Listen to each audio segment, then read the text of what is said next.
Hello friends, it's Lisa, and today I'm going to be sharing some of the most disappointing and worst books that I read in 2023. I do this video every single year. It's just a way to reflect on my reading year, see what worked for me, see what didn't, and if you're not really into this type of video, you're more so interested in my favorite books of the year, the best books of the year, that video will also be coming and hopefully will be coming soon. And every year I have to give a little bit of a disclaimer, of course, that my intention with these types of videos is to never upset or offend or shame any one of you or any readers that enjoyed these books that I'm about to mention, any of you that feel differently, or, seem as though I'm coming across as attacking or coming at any of these authors. It's really just a way for me to share my opinions on these books that didn't work for me. Trust me, there's no one who's more upset that these books didn't work for me than me. So yes, of course, I'm not trying to upset or attack any of you that may have enjoyed these books and felt differently than I did. These are just my opinions, and that's what I'm here to do on this channel, share my opinions on books. But yes, in this video, we're going to be talking about my most disappointing and worst books. We're going to be kind of counting down to the least disappointing book to my most disappointing book. Then we're going to start with the least worst book, then get to the most worst book. That's not English. This is why I am a reader, not a writer. But basically we're just going to be counting down to the most disappointing and then the worst book of the year. So let's just get into it. So we're first going to start with the disappointing reads. So the first book I have to mention is kind of the least disappointing of all of these books. Like I said, we're going to count down to the most disappointing. So the first one I have to mention is The Right Move by Liz Tomford. This is actually the second book in a series. The first one, Mile High, I also read this year and enjoyed, but basically every time I had heard people talk about this series, people said, yeah, Mile High's good, but The Right Move is even better. So that's kind of where my expectations were with this and going into this book, and let's just say I was disappointed. But in this book, you're following Indy and Ryan, and Indy is a flight attendant. She was actually like best friends with the main character from the first book, Mile High, and she recently has broken up with her longtime boyfriend, so she is in need of a place to stay. So the best friend from the first book has a brother, Ryan, who is a professional basketball player and has an apartment to himself. His sister, Indy's best friend, kind of makes Ryan offer his place to Indy, offer a room for her to stay, and so that they will become roommates, but Indy will have a place to stay while she works up enough money to get her own place. And this book has fake dating, and for me, I feel like fake dating is one of my favorite tropes, but I have to like believe the setup for it, and I feel like the setup for why they were fake dating felt a little weak. So like I said, Ryan is a professional basketball player and his coach wants to make him the captain, but doesn't think that Ryan would be a good fit because he doesn't like hang out with the rest of the team. He's not very like friendly. He doesn't really connect with people. He basically just has this like fear of being in relationships and like connecting with people, and he pushes away a lot of people other than like his sister. So his coach doesn't think he'd be a good leader for the team, so Ryan ends up pretending that he's dating Indy, so the two of them fake date while also being roommates and being in close quarters. So it had the setup to be something that I would enjoy, and I did actually like the roommate aspect of it. I thought that that was fun and obviously put them into some interesting situations. We kind of had forced proximity kind of because they lived together and they didn't really get along at first because Ryan didn't really want Indy living with him, but he's a nice guy, so we let it happen. And I also like the fake dating trope, but like I said, I feel like I need to enjoy and understand the setup for the fake dating, and I just feel like the reason why they were fake dating was a little weak. Also, I feel like this book could have included more scenes of them fake dating. I don't really feel like there were a lot of moments where they had to pretend to be in a relationship, so I wanted more of that. And like I said, I did read Mile High, which was the first book in the series, so I did kind of know Liz Tomford's writing style, and I did find it a little bit cringy in the first book, but I liked the characters and I liked the setup of the relationship more in the first book than I did in The Right Move, so it wasn't as noticeable. Whereas The Right Move, I didn't love everything about the relationship and the characters and the setup of the fake dating and everything, so the writing seemed a little bit more noticeable, a little bit more cringy to me. But most of this book, I just thought it was fine, and then I didn't really love the way the conflict happened in like the third act. Ryan took a moment to open up to Indy about his trauma, his past struggles, and why he has trouble like opening up to people and being in relationships and letting people into his circle. And Indy kind of, I don't know, she doesn't necessarily treat him poorly, but she has these like inner thoughts and inner monologues of being like, okay, yeah, that's his trauma, but how is this going to affect me and our relationship?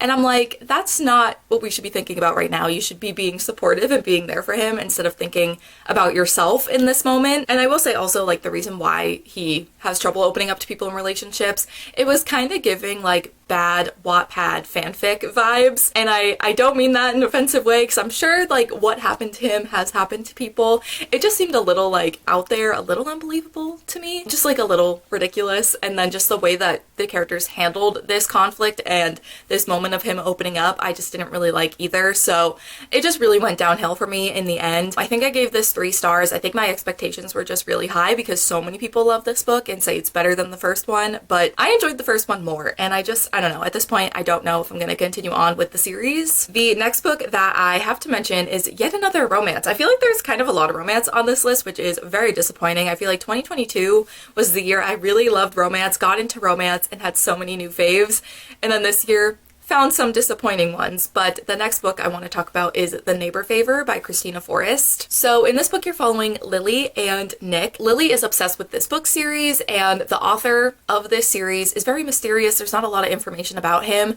but eventually she finds the author's email and just sends him an email being like, hey, love your books. And so the two of them start like emailing back and forth, and at first it starts out as just like an author and a fan connecting and interacting, but then it develops into something a lot more. They both kind of feel like there could be more out of this relationship, but then the author ghosts her. And then a few months later, obviously Lily is still kind of upset about that, but she also is being kind of hounded by her sisters to find a date to her sister's wedding, kind of get over this guy that she was emailing and find someone else in the real world to date, whether it's a real date or not, but find a date for her sister's wedding. So she asks Nick, her neighbor in the apartment building that she lives in, to be her date to her sister's wedding. But Nick, surprise, surprise, is the author of the series that Lily loves so much. So the two of them had been corresponding, and he knows that Lily is the fan that he was messaging, but she does not know that he is the author. So he feels a little uncomfortable being her date because he knows that there is that information that she doesn't know about their relationship.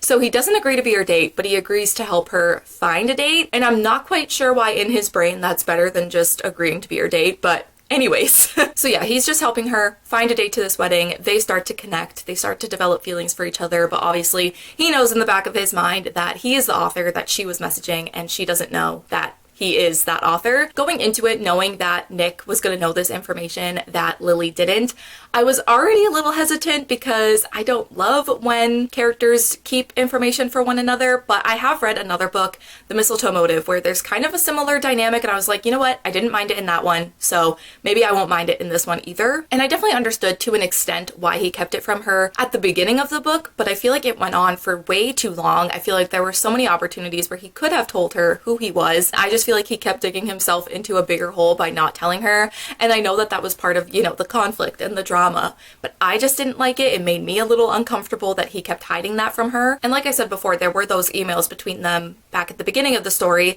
and the whole first part of this book is just seeing the emails, and then you get into the actual story in the current day where she finds Nick, asks him to be her date, blah blah blah. I didn't necessarily love the way that the formatting of the emails worked. Like, we just got a bunch of emails at the beginning of the book, and that was supposed to be developing their relationship and their connection so that when they meet in person, that's already kind of established. But I actually didn't really believe in the connection through those emails. I feel like the emails for a big part of it felt really impersonal. I think because they started as a fan and author interaction, they felt a bit professional for a lot of it though. And I'm like, these people are supposed to be deeply connected with one another, and they're supposed to be romantic feelings, and I just don't really believe it. It went from being very professional and respectful of one another to very romantic, very personal, very quickly, and I just didn't really see the development and the connection that these characters had in these emails. We read through all of the emails that they sent, and to me it just didn't feel believable that they had this connection,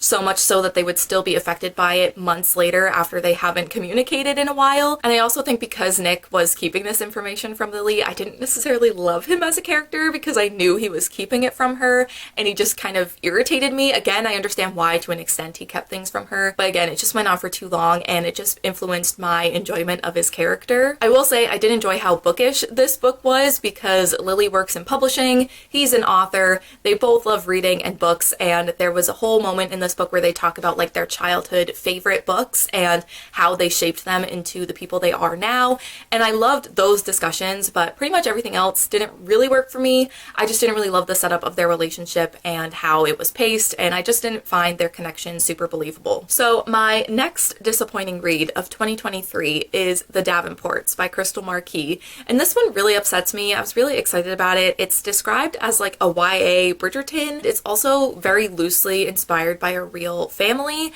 and I actually found that really interesting. I found learning about that and doing more research on the family that The Davenports was inspired by really interesting, so that aspect I liked. So yes, this book does kind of give me those Bridgerton vibes. We're following 4 young girls, and 2 are Davenports. They're both sisters, and then we have a third character who works for the Davenport family, and then the 4th is their friend. Like, she is best friends with the Davenport girls. And basically, each one of them have their own ambitions, things that they want in life, things that they want to work towards, certain careers, or just certain things that they are interested in, but then they also have their own romantic journeys and relationships, people they're interested in, and you're really just following them as they work towards their goals, but then also have these romantic partners come into their lives and make things very confusing. I just feel like this book tried to do too many things in too short of a time. We have 4 characters that we're getting the perspectives of. You're getting all 4 girls' perspectives. This book is not even 400 pages long, so it's less than 100 pages with each girl, with each character. I just feel like it was not enough time to develop each of their individual stories and characters and arcs,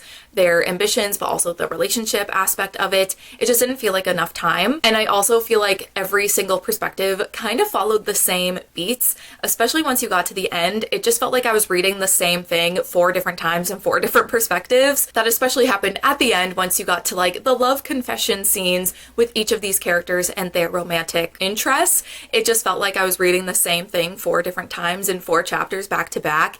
And then you got to like the 3rd act conflict and 3rd act breakups, and they all happened back to back chapters, and it just felt like I was reading the same thing 4 different times. And I just feel like when you have 4 different characters, 4 different girls that we're following, there could have been a lot of variation with what happened and how this book concluded. I do think this is the first book in a series, so I know that things are going to continue and things couldn't be wrapped up for all of them, but I just feel like there could have been a lot of different ways things could have gone for 4 different characters, but they all kind of followed the same story. And that's just kind of how it felt the whole book. It just felt like I was reading 4 different character stories and arcs 4 different times, and then it would be like I'd get invested in one character's perspective and then their chapter would end, and it's like, okay, well now I have to wait 4 more chapters to get back to their story. So yeah, I feel like it was just too many point of views, trying to do too much in not enough time, and just the fact that each perspective felt almost the exact same. It felt all identical. Nothing was super unique from character to character. I liked what a lot of the characters were experiencing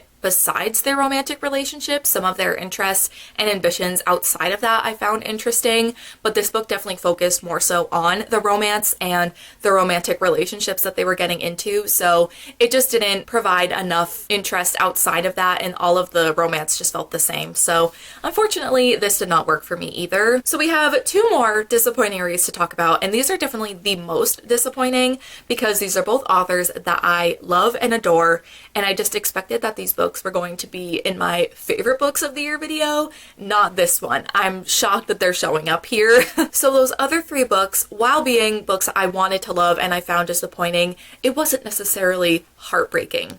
These ones, however, I'm very upset and I'm very heartbroken that they're here. So the first one that I have to mention is Family Lore by Elizabeth Acevedo. I can't believe this is in this video and not my best books of the year. I went into this year expecting this to be my favorite book of the year. Like, I don't understand how this is where we're at. But in this book, you are following the women, a part of this one family, and some of the women in this family have these certain gifts. And Flor, who is one of the eldest women in this family, has this gift of being able to predict when someone is going to die. So she ends up seeing something and she plans a living wake. Of course, her family, they're all concerned. They don't know what she saw, what she is predicting? Is it her own wake that she's planning? Is it for somebody else? What exactly is going on? And Fleur kind of refuses to explain herself. She just wants this living wake to happen. So this book is leading up to that wake, and throughout the novel we are seeing all of the women in this family in the current day and in flashbacks in different parts of their lives, and we're just really learning about them as characters and how they became the women that they are today. It's really a focus on motherhood and sisterhood, just womanhood in general, life, death, grief, love, relationships, all of these things. And I just feel like, I've said this before, but on paper, this has so many things that I should love in a book, but I just didn't really love the way this was executed. I mean, I will say, the writing was incredible. Elizabeth Acevedo is one of my favorite writers just because her writing, her prose is so beautiful. Her 3 YA novels, I've read and loved all of those. Those are all 5 stars, which is why I expected to love this, but her writing, regardless of whether I love her book or not, I think is incredible. So I enjoyed the writing, but that's kind of where my enjoyment stopped. I think my biggest issue was that there was just too many characters that we were following and too many timelines. We get the perspectives of like the 4 oldest women in this family. They are all sisters. And then we also get 2 perspectives from 2 of the eldest woman's daughters. So I think there's 6 point of views in total that we're getting. But not only are you getting the perspective of 6 different characters, we are also jumping all over the place timeline-wise. All of these characters, all 6 of them, get chapters in the current day and in the past, and it's just jumping all over the place between all these characters and the timeline. So I spent most of this book just trying to understand who was who and what happened to who, because we were jumping all over the place. It was hard for me to keep track of everything, and I felt like I finally had a grasp on who everyone was, what happened to each person, what stories lined up with which character, and then the book ended. Like, I finally got it in the last like few chapters. So I spent a good amount of this book just trying to keep everything straight, keep track of everything, and that definitely took away from my enjoyment. It kept taking me out of the story because I was just trying to remember what happened to who, connecting certain events to each character, remembering who was who, and so that really just took me out of the story and I wasn't able to get completely sucked in. And even though this book covered a lot of those themes and discussions that I mentioned earlier, very impactful and emotional things that it was discussing, I just never felt super connected with it. I felt very disconnected from these characters. The way I kind of described it was that I could always tell that I was reading a book. I never felt fully sucked into the story and swept up with these characters. I felt just really disconnected from it. So even though these very emotional and impactful conversations and things were happening, I just didn't feel moved by it. I didn't feel impacted by it. I knew as I was reading it I should be, but I wasn't. So yeah, this was incredibly disappointing. I think just because, like I said, on paper, this should have been something I loved, and Elizabeth Acevedo venturing into the adult age category, that's something that I've wanted her to do for years now. It's something that I said after reading her first book that I would love for her to write an adult novel. And so the fact that she finally did, I was just so excited. I thought she was listening to me. I thought this book was just like written for me, and unfortunately didn't end up loving it. Too many perspectives, too many timelines, too much going on, and also felt very disconnected from the characters. So I'm so upset about it. I wanted to love this. Like I said, I thought this was going to be my favorite book of the year. Clearly, it is not. Okay, and the final book that I'm going to chat about in the disappointing section, this is definitely my most disappointing book of 2023. What's funny is this is actually the book that has the highest rating out of all of the books I've mentioned so far, but it's purely because I have such a bias towards this author and this world and these characters, and I'm very upset that I'm mentioning this right now. It's Chain of Thorns by Cassandra Clare. Look me in the eye and tell me you expect me, Lisa, to have a Cassandra Clare Shadowhunter book in a worst books of the year video. Who thought we would be here? What alternate reality are we in right now? I don't like it.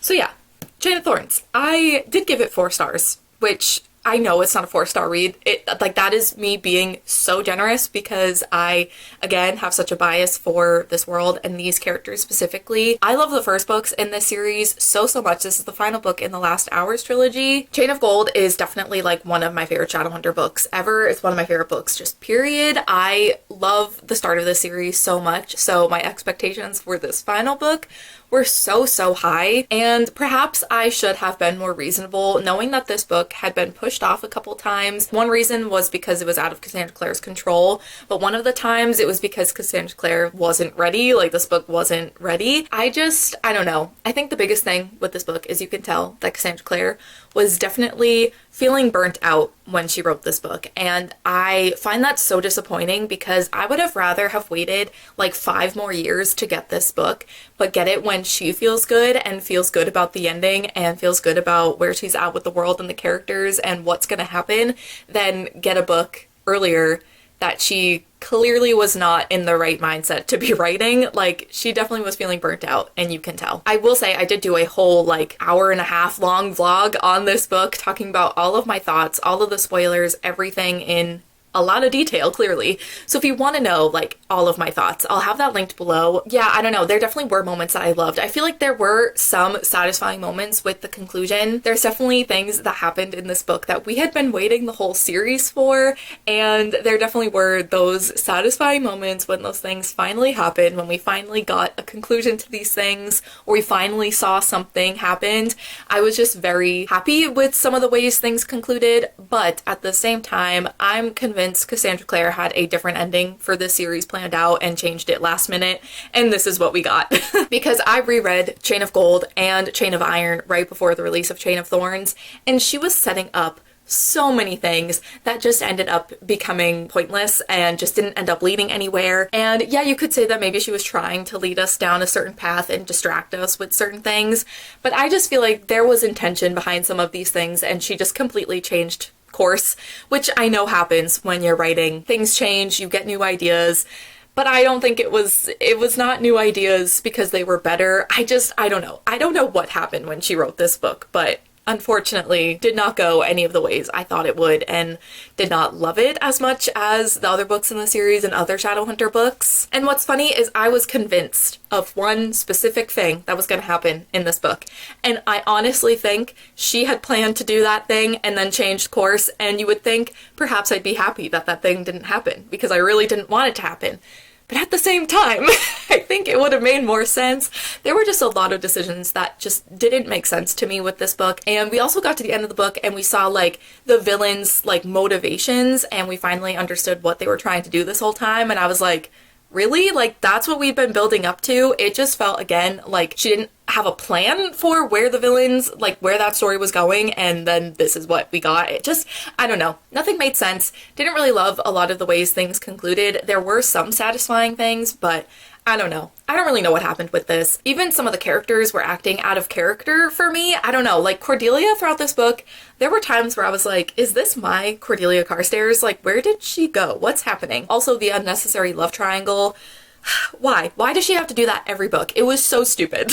So yeah, what I'm saying, and the fact that I gave this 4 stars, that math isn't mathing, and I'm fully aware of that. But like I said, these characters mean so much to me, so even though I was frustrated and upset by some of the choices that she was making, just seeing more of them made me happy. And like I said, there were some things that I liked how they concluded. So it wasn't all bad. There were some really great moments in this book, but I don't know. I just feel like she was burnt out and completely changed course from what she was originally planning with this series, and unfortunately that just did not work out for her and for this book, and it's such a disservice to these characters, and I'm very upset about it. So yeah, Cassandra Clare, if you want to rewrite this book and give it to us in a couple years' time, I would be so down to read it again. I'll wipe this from my memory. We can try again. So those were all of my disappointing reads of 2023. Now we can get into the worst books that I read, in my opinion, in 2023. I think all of these were 2-star ratings. I think some of them I was weirdly generous in the moment and gave like 2.5 stars. I will be going back and taking away those half stars because none of these I don't think should be higher than 2 stars. And honestly, like I said, I was going to be counting down to like my worst book of the year, but I feel like I have 4 books to talk about and 3 of them are kind of all on the same level for me. It's just really the worst book of the year that's definitely the worst. So the ranking really only matters once we get to the last book I have to mention. So the first book that I want to chat about, the first worst book of 2023, was Emily Wilde's Encyclopedia of Fairies by Heather Fawcett, which I definitely think this is quite an unpopular opinion. I feel like this is going to show up in a lot of people's like best books of the year video, and I wanted that to be me. This was a 5-star prediction for this year for myself, and obviously I was wrong, so I wanted to be right there with you all loving this book. Unfortunately, did not work for me. So this book is a historical, cozy fantasy, which I think also just like going into the book, I didn't know that it was going to be historical, which isn't the biggest deal. I just had to like readjust my expectations when I started the book. When I read the description, it kind of gave me like more current day vibes. I don't know why. I don't know if I just didn't read the description well, but I thought that this book was going to be set in the current day, and so then it just threw me off when it wasn't. But anyway, that didn't really matter because I like the historical setting, so that didn't really matter, but it was just something that threw me off right at the start. So in this book, you're following Emily Wilde as she travels to this small little village to do research on fairies. She is creating an encyclopedia about fairies. And when she gets there, her academic rival Wendell shows up, which, by the way, Wendell is still the most incredible name I have ever seen for a romantic interest in a book, so that's where this book gets some points. Love the name Wendell. But Wendell shows up to this town to help her with her research, even though she doesn't want him there, doesn't want her help, but they kind of reluctantly end up working together. And this book is just following them as they do this research on these fairies, get to know the townsfolk, and also potentially have these feelings for each other start to develop. Oh boy, okay, where do I start with what I didn't like about this book? I think my biggest issue really came down to the writing style. This book is told as if you are reading Emily's like field notes and research, but also it's kind of like a diary. So there's times when she's very much sharing information about fairies, things she's learned, or just like certain research that she has come across. You have that very like informational aspect of it, but then it's also kind of like a diary of her documenting her days in this town, things that happen between her and Wendell, things that happen with her and some of the townsfolk, just like a mix of research and a diary. And for me, that kind of made the tone a little bit difficult to understand in this book, because at certain times it felt very professional and very like, here's all this information about fairies, but then it would switch to very personal information about Emily and stories and things that happen, and it just made the tone really weird for me. And there were also footnotes throughout this book, which I just did not care about. It was like she would explain a certain type of fairy, and then in the footnotes we would get more information about it or something like that. And thankfully there weren't a ton of footnotes throughout the book. It was mainly in the first like half or so of the book, and then they kind of stopped showing up, which I'm very happy about because I did not care about them. I didn't really care about the information and like the world building aspect. It just felt unnecessary, and I just didn't really want to read the footnotes. I should have just skipped them. But I understand why there was the inclusion of both the like research aspect, but also the more personal like diary-like entries, because you can't just have it be one or the other. I feel like we needed that balance. However, I feel like with the more diary-like entries, when we're learning more about Emily as a character, we're seeing her interactions with Wendell, we're seeing her recount her feelings on things, I just feel like Emily as a character should have been someone we felt really connected with, and I did not feel super connected with her. I felt like kind of removed from it, which felt really weird because as it is almost like a diary, it should feel really personal. I just feel like because I was reading her every thought, whether that was more research, fairy information based, or the more personal stuff, I felt like I should have felt really connected to her as a character, but I didn't. There was just a bit of a disconnect for me. Wendell was actually the only character that I really liked in this book. He just had a very like quirky personality. He was a very fun character to read about, and I didn't dislike Emily, but I just felt disconnected to her. Wendell, however, I did like. He definitely was the highlight of this book.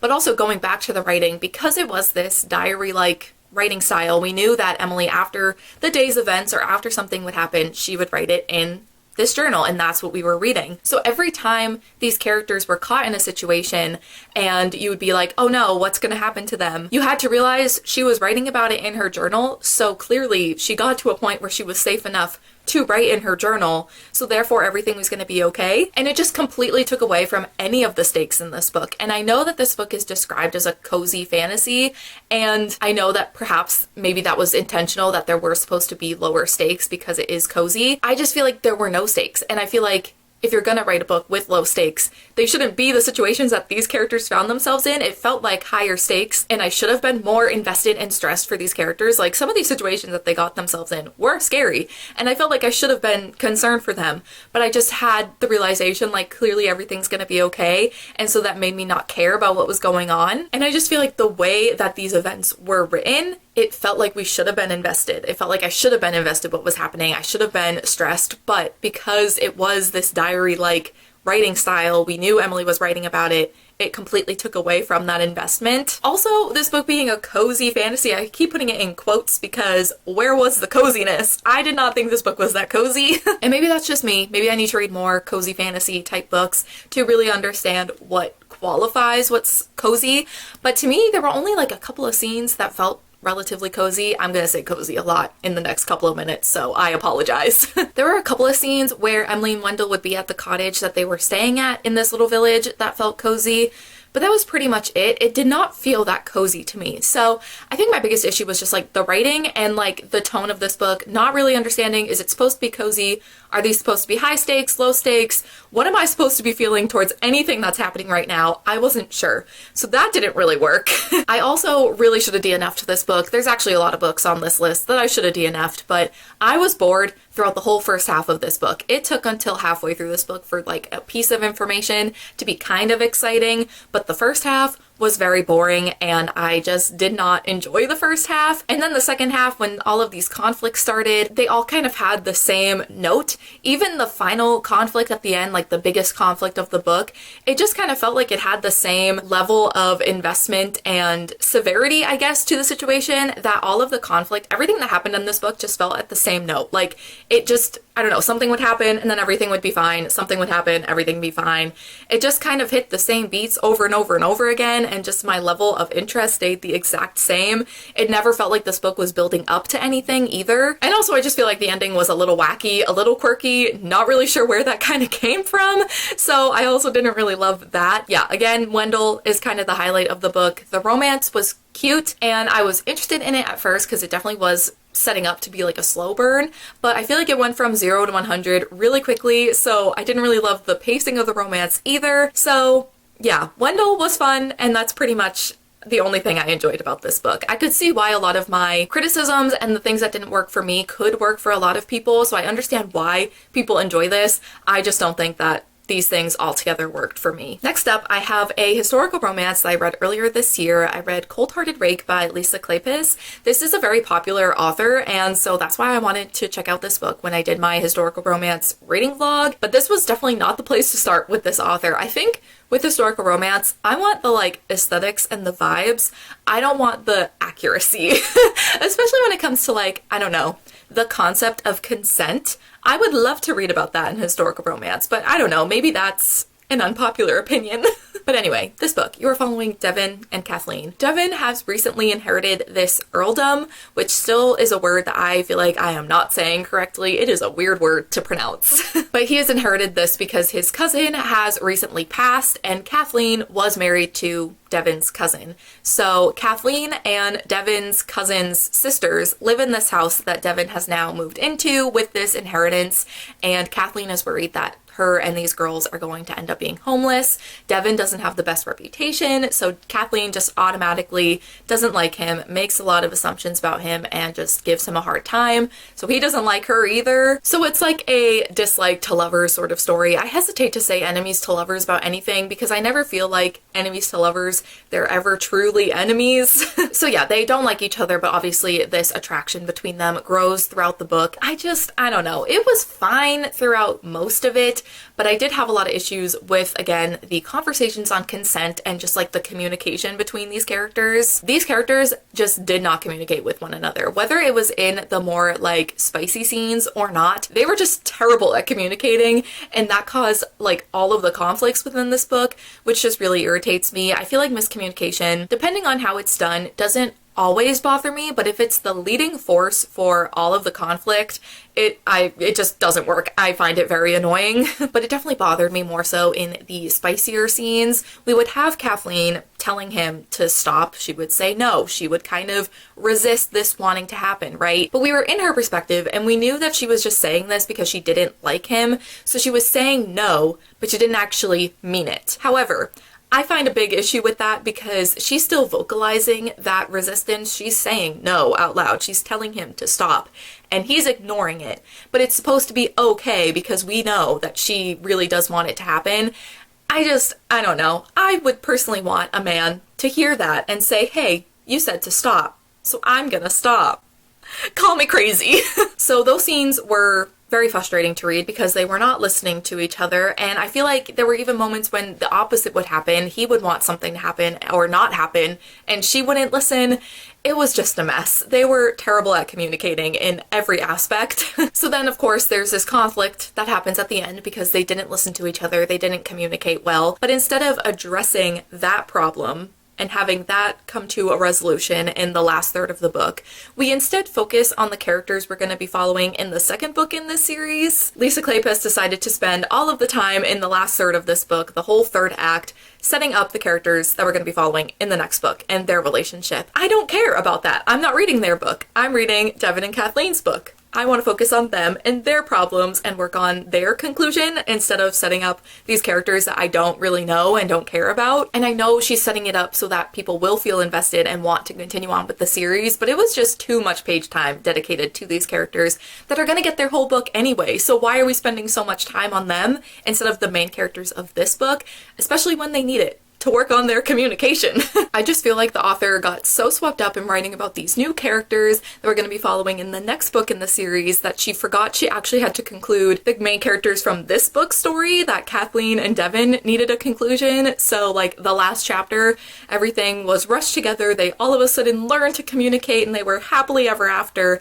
And I just didn't believe it. I didn't believe in their happily ever after, which is like kind of the whole point of a romance. I didn't believe that they would be in a happy, loving relationship after this book ended. That's like the whole point of a romance book. You want to believe in the happily ever after. And I didn't. So yeah, this just really wasn't it. Like I said, I've read some historical romances that I've enjoyed. Again, I think I want it more so for the vibes, not the accuracy. So if you have any recommendations for historical romances, I would love to hear them. Okay, sorry for any weird lighting or angle changes. This is what happens when you tend to babble and it takes you forever to film. But the next book that I have to mention is Talk Flirty to Me by Livy Hart. And this one is especially upsetting to mention because this was a recommendation from one of my besties, Brittany. And I feel like it's always like extra upsetting when you don't like a book a friend has recommended. But this is yet another romance, and you're following these two characters, Sam and Piper, who do not get along. They do not like each other, but Sam is kind of the only person that can help Piper get this audiobook narrating job. So the two of them audition for this book narrating job and end up getting it. So the two of them, despite not liking each other, are going to have to narrate this like steamy audiobook together. And you learn within the first chapter of this book that the reason that they don't like each other is because back in high school they dated and broke up, and it was a very upsetting breakup for the both of them. So that is why they don't get along.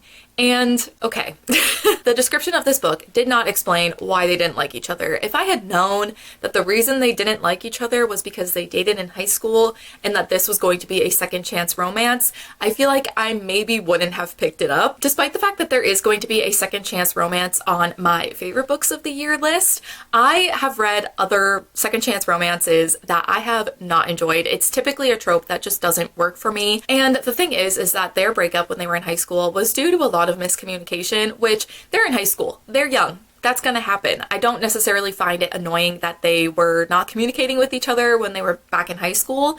However, it has now been like 7 years. I think these characters are like around my age and they still don't communicate. They still haven't learned anything. They still act the same as they did in high school. Like continuously throughout this whole book, Piper just straight up refuses to listen to Sam. He tries to bring up what happened to them when they were in high school and explain his side of the story to her so many times, and she just straight up tells him to stop talking and like refuses to listen to him. And I'm like, why are we doing that? You are an adult woman, why are we not listening to him? Like, I know that things from your past can still affect you, and I'm not trying to shame her for still being upset with him because that's totally valid. I don't know. I find it really frustrating though to read about grown adults who still like refuse to communicate, especially when they're going to be working together.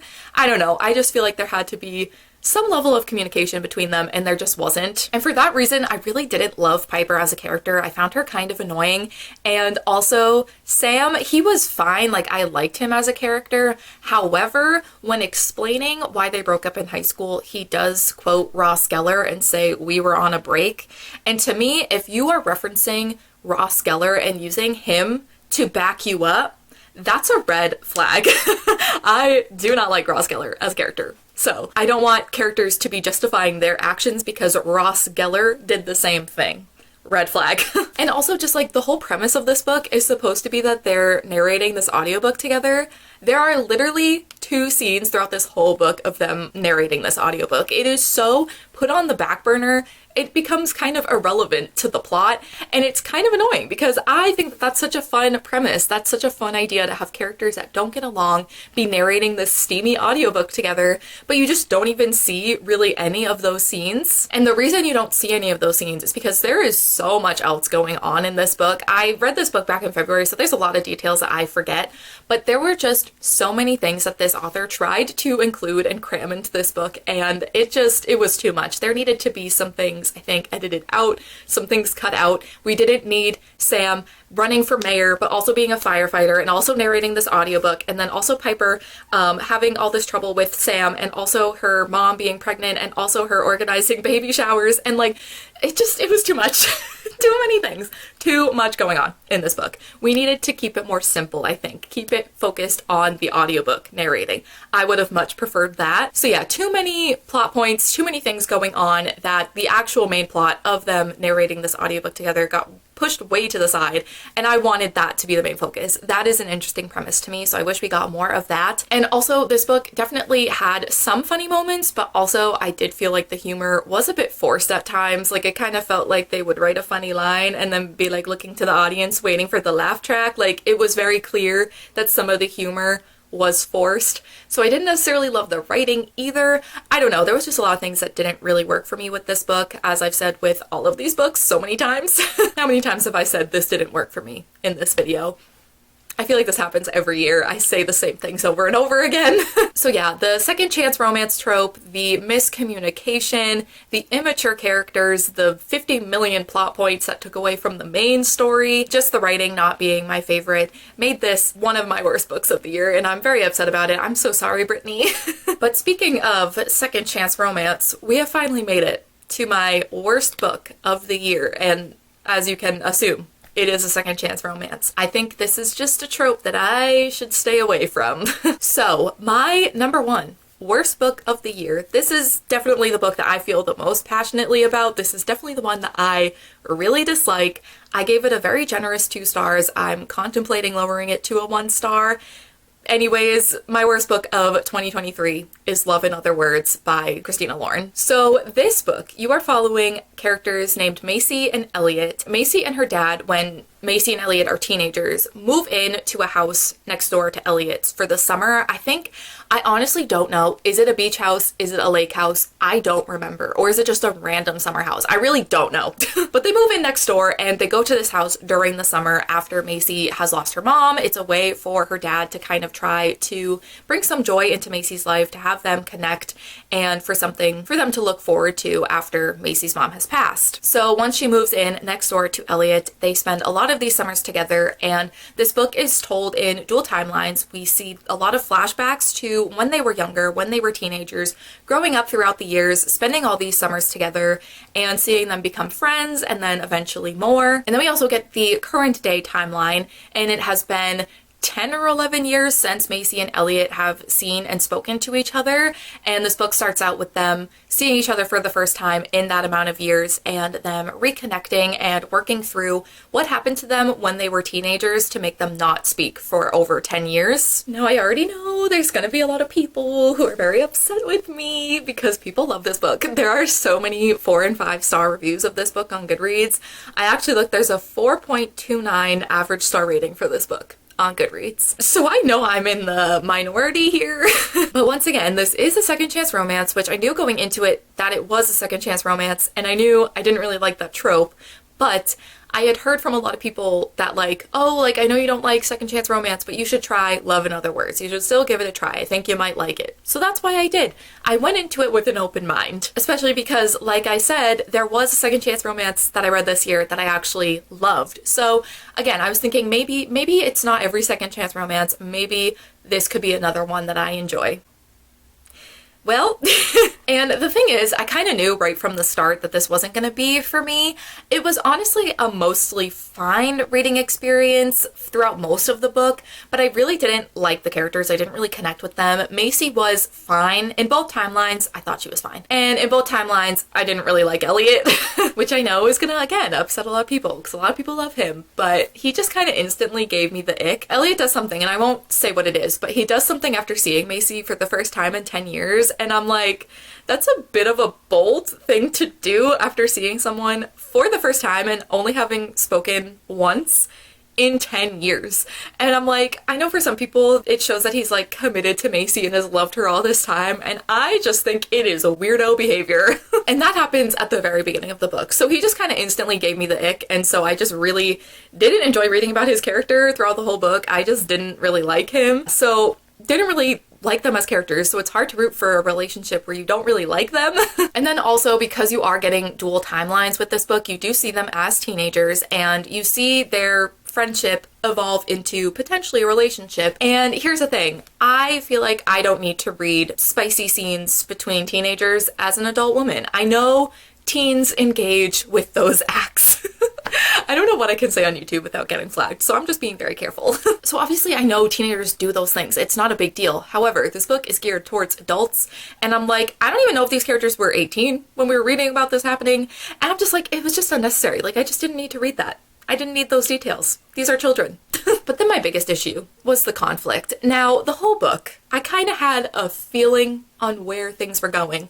I had an idea of what may have happened to cause them to not talk for 10 years, what caused them to break up, what caused them to not speak for that long. And you kind of see the conflict in the past timeline. You go back to the past, and I'm like, oh, I was right. Surprise, surprise. Automatically, I was kind of annoyed by what it was being presented as at that point. But then you get to the current timeline where Elliot and Macy are talking about what happened that night from both of their perspectives. And you learn about what actually happened, and I'm like, wow, there's going to be a conversation about this type of thing that happens to people, and they're going to talk about it. That's a great thing to bring up in a romance book, and I think is going to be such a great topic to discuss. Guess what they didn't do? Discuss that. The way that I viewed the conflict and what actually happened is not how the characters or the authors viewed this situation. So what I wanted there to be a conversation about isn't even, like, doesn't cross their minds. It doesn't exist to them. That's not what happened. And instead of what I think is the problem, a character actually forgives the other character for what they did, but they didn't do anything. So I just found that really yucky, really, like, irresponsible. I feel like there should have been a conversation about the way that I viewed the situation, but maybe not. I don't know. It didn't end up happening, and I just found that to be a little yucky. So yeah, I just feel like there was a conversation that needed to happen, but what I viewed things as and what a conversation I thought should happen, it was not presented to the characters that way. They did not view it in the same way, and that's fine, but I don't know, to me, it felt really weird and a little uncomfortable, and I didn't really like that. So I know I'm being very general. I can get into spoilers and talk about what I specifically mean, so I will do so. I will put a timestamp of where to skip to if you don't want to hear the spoilers, but this is also the last book that I'm mentioning, so if you just want to hear and see the list, thank you so much for watching. And I will see you in my best books of 2023 video. But if you want to hear the spoilers, if you've read the book or you just don't care and you want to hear what happened, please proceed. So the whole conflict in the end, the thing that caused Macy and Elliot to stop talking for 10 years is Macy shows up to this New Year's Eve party and she finds Elliot with another girl. So she makes the assumption that he's cheated on her, which I kind of anticipated being the problem the whole time. I kind of had a feeling that cheating was going to be the issue, which I knew I wasn't going to like because I don't like reading about cheating in romance books. I don't like it. I don't want to read about it. So this book had second chance romance trope and cheating. Wow, what a winner. But then in the current timeline, when Macy and Elliot are discussing what occurred that night, Elliot gives his perspective of that night, and Macy knows this, like Macy called him on the way to the party. She knew that he was really drunk. He said, I was so drunk, I didn't know what was going on around me. I thought the girl that I slept with was you. He was so drunk, he didn't know who he was with. He was so unaware. And I'm like, oh, so he wasn't able to give consent in that situation. So Elliot was very clearly taken advantage of when he was under the influence and couldn't fully give consent. And I get that this book did come out, actually, it came out in 2018. So I don't know. I feel like the topic of consent was being had, like that discussion was being had in 2018. I just thought Macy was going to be like, hey, like this is what happened to you and not blame him for that. But I think she instead just like forgives him for that situation. And I'm like, what is there to forgive him for? Like, I don't like Elliot. I'd be the first one to blame him for a situation, but he's not to blame in that situation. And to me, I'm like, it's weird that that was viewed as like a mistake on Elliot's part when he was very clearly taken advantage of. And that wasn't anything that he could have, like, that wasn't his fault. He didn't do anything wrong. He's allowed to drink and have fun at a party. And the thing is, if the situation was reversed, if this had happened to Macy, I feel like we would have been having that conversation. So it's just unfortunate that a lot of times male victims, and when these things happen to men, it's just not viewed in the same way. A lot of times they're invalidated, or it's just not seen as being real. And I don't know, it just kind of upsets me. And I understand that maybe that's not the conversation that they wanted to have in this book. That's not something they wanted to cover, but I feel like if that's what you're gonna write, maybe you should be talking about that. I don't know. I would have just appreciated that conversation, but enjoy the lack of discussion surrounding what actually happened to Elliot.